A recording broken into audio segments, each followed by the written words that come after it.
Iginiit naman ng dating direktor ng PCSO na si Manoling Morato na dumaan sa bidding ang lahat ng kontrata ng ahensya. Pero nilinaw niyang wala siyang direkteng kinalaman sa proseso ng bidding. Kaligtasan mo sa Alerto 24. Mga kapusong motorista, ingat sa pagmamaneho ngayong maulan para iwas aksidente. 24 ang sugatan sa salpukan ng jeep at truck sa South Luzon Expressway o SLEX. Si June Veneracion, naka-Alerto 24. Makikita sa mga larawang ito ang mga sugatang pasahero ng jeep. Kabilang sa mga nasaktan ayon sa mga unang sumaklolo, ang isang babaeng buntis. Ito ang resulta ng aksidente sa pagitan ng isang jeep at truck kaninang pasado alas 5 ng umaga. Base sa inisyal na investigasyon, nasa tellers booth na ang jeep sa northbound lane ng Nico's Toll Plaza nang salpukin ang likuran nito ng isang truck. Nawalan daw ng preno ang truck. Nagkataon pa na nasa pasulong ito na bahagi ng expressway. Sa lakas ng pagkakabangga sa likurang bahagi ng jeep na ito, nakaladkad pa daw ito ng 5 metro mula sa pinangyarihan ng aksidente. 24 na sakay ng jeep ang nasaktan. Agad silang isinugod sa iba't ibang pagamutan. Walang kalaban-laban ang 3 tons na jeep sa 18 tons na truck. 3 raw sa mga nasaktan ang nagtamo ng serious injuries gaya ng bali sa bewang at paa. Nasa likod ng jeep nakaupo si Tani Taganile nang salpukin sila ng truck, kaya kitang-kita niya ang buong pangyayari. Maswerte raw at nabuhay pa siya. Hindi ako nakasipa doon sa pintuan. Patay po ako. Kasi nakaganon ako eh. Dapat natulog sana, nakaganon ako. Eh, inabot ko dito. Sa kamay po. Sabi ng truck driver, 500 meters mula sa toll plaza nang maramdaman niyang lumusot ang kanyang preno. Hindi sir, hindi naman nanakbo ng mabilis yan sir kasi ano yun eh, mabigat yung ano niyan, karga. Mga ano lang siguro sir, mga 70 gano'n lang, 70-80 lang siguro. Mabilis yun? 70 mga gano'n sir. Bagaman ngayon lang na aksidente at truck driver, lumabas naman sa inisyal na investigasyon na 2 taon pa lang siyang nagmamaneho. Nangingin na lang po ako ng pasensya kasi aksidente po sir. Maraming nasugatan at kakasuhan namin yung jeep, ay yung driver ng truck ng reckless imprudence resulting to multiple injuries. Pang-pribado ang plaka ng jeep na galing Calamba, Laguna at papunta sana ng Makati. Pati ito ay iniimbestigahan din kung pumapasada ba. Ayon sa mga papel na kinakalap natin ngayon, malalaman natin kung kolorum mo hindi. Pero sabi ng mga biktima, hindi pumapasada ang jeep. Nakisabay lang daw sila sa biyahe nito papuntang Metro Manila para makalibre sa pasahe. Pero ang libreng sakay, muntik na maging kapalit ng kanilang buhay. June Veneracion, nakatutok, 24 oras. Sa North Luzon Expressway o NLEX naman, 2 truck ang sabay na aksidente matapos umano silang singitan ng isang kotse. Isa sa mga pahinante, patay. Si Julius Segovia, naka-Alerto 24. Sumadsad sa pader ng isang establishmento sa May Kawayan Interchange ang huso ng truck. Ang container van na hila nito, tumilapo naman. Sa tindi ng aksidente, dead on the spot ang pahinante ng truck na si Hospicio Aresgado. Malubhang sugatan naman ang driver na si Marshall Santiago. Ligtas naman ang driver at pahinante ng isa pang van na dawit din sa aksidente. May tama po siya sa dibdib ata. Naipit ng manibela. Iniinda niya. Nasa passenger seat. Ano po na, tutulog daw po. Sabi ng driver. Siguro umano siya. Umikot-ikot sa loob tapos umano sa dashboard na pagsalpok sa pader, naipit na siya. Ulo po yung naipit. Kwento ng driver ng kasunod na sasakyan. Nakakonvoy raw ang 2 truck nang biglang may pumagitna at nag-overtake na isang sasakyan. Sa lakas ng preno ng unang truck, tumilapon ang container van.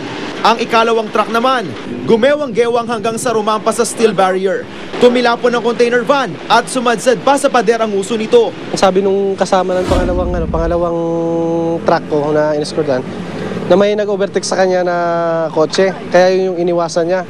Nung pag-iwas niya, bali siguro sa pag-brake niya, kaya madulas umuulan kaya nung gumigiwang-gewang siya, nag-overtake siya sa amin.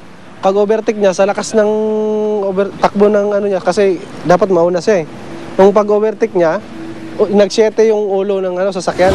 Ayon sa NLEX Traffic, mahirap nang mahabol ang sasakyang nag-overtake.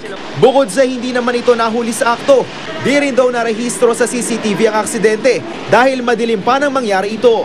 Di naman daw lumabag sa speed limit sa NLEX ang 2 truck at sasakyan na itinuturong dahilan ng aksidente.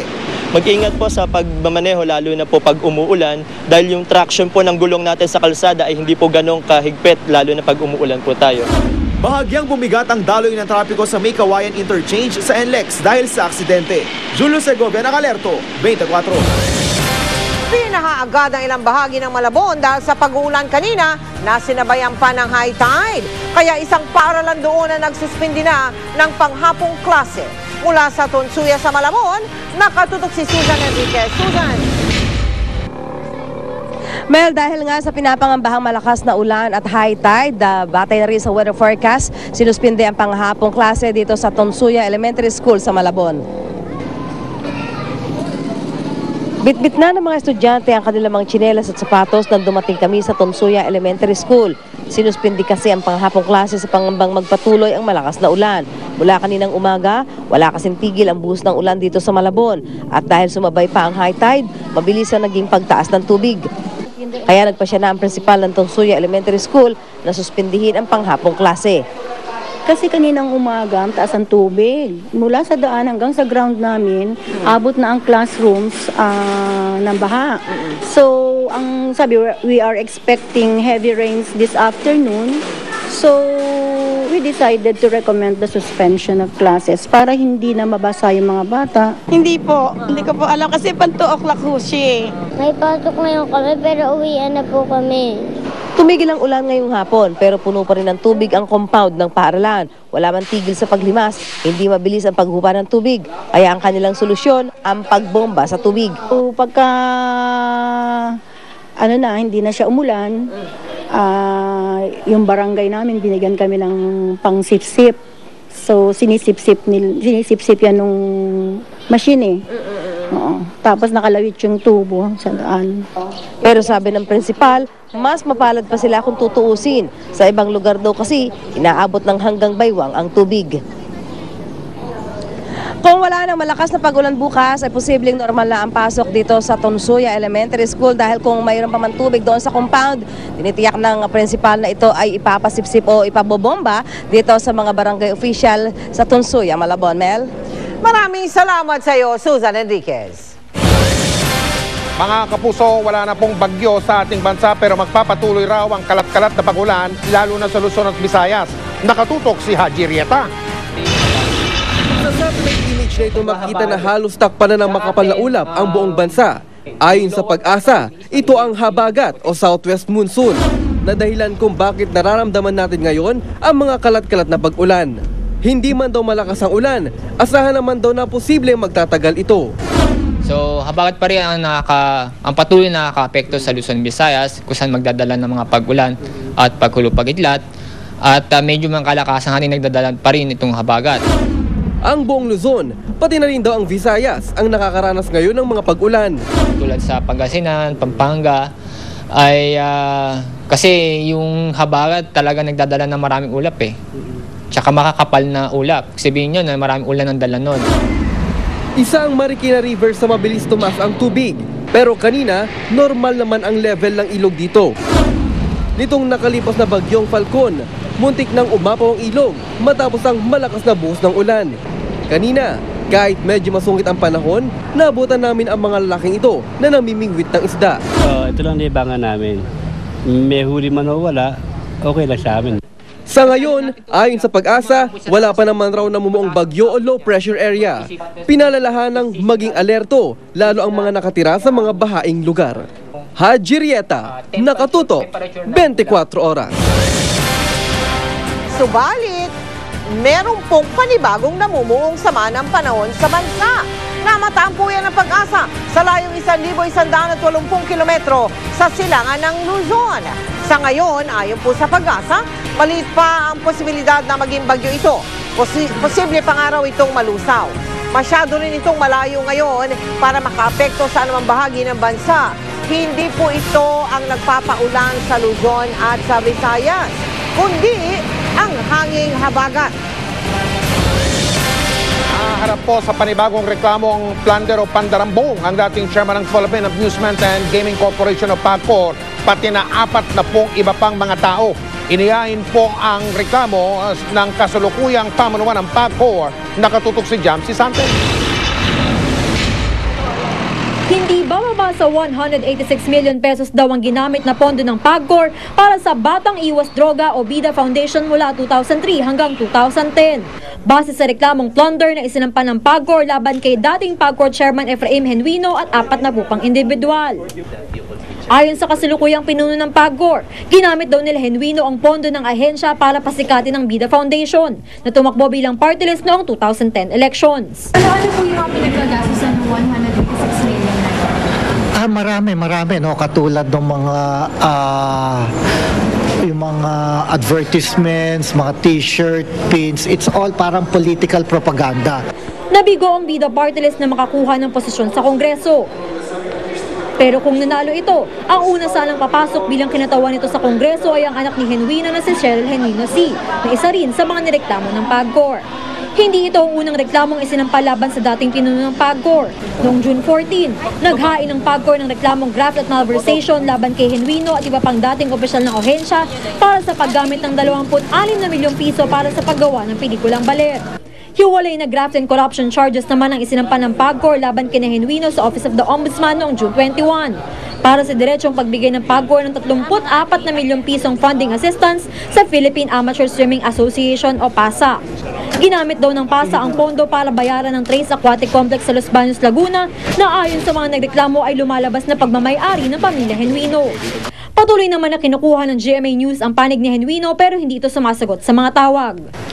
Suportado raw ng maraming dokumento ang reklamong inihain ngayon ng PAGCOR laban kay Genuino at ayon sa PAGCOR, hindi ito ang huling reklamong isasampa nila laban sa dating pinuno ng ahensya. Jam Sasante, Nakatutok, 24 Oras. Sinampahan na ng reklamo sa Ombudsman si Davao City Mayor Sara Duterte para sa pananapak nito kay Sheriff Abby Andres noong isang linggo. Hindi po si Andres ang naghain ito, kundi ang Sheriff Confederation of the Philippines. Nakatutok si Marisol Abduraman. Suot ang itim na damit. Walang takot na ipinarating ng Sheriff Confederation of the Philippines ang kanilang pagtutol saan nila hindi makataong pananapak ni Davao City Mayor Sara Duterte kay Sheriff Abby Andres. Nagsuot pa sila ng itim na wristband para ipakita ang kanilang pagkondina sa ginawa ni Duterte. Maliwanag din ang kanilang mensahe sa mga tarpaulin. Nakausap daw ng grupo si Andres nitong Sabado. In good health, in high spirits. Sinabi nga ni Attorney Kangina na respeto namin ang desisyon niya. Kaya kami nandito para gawin lang ng pwede namin magagawa para sa kanya.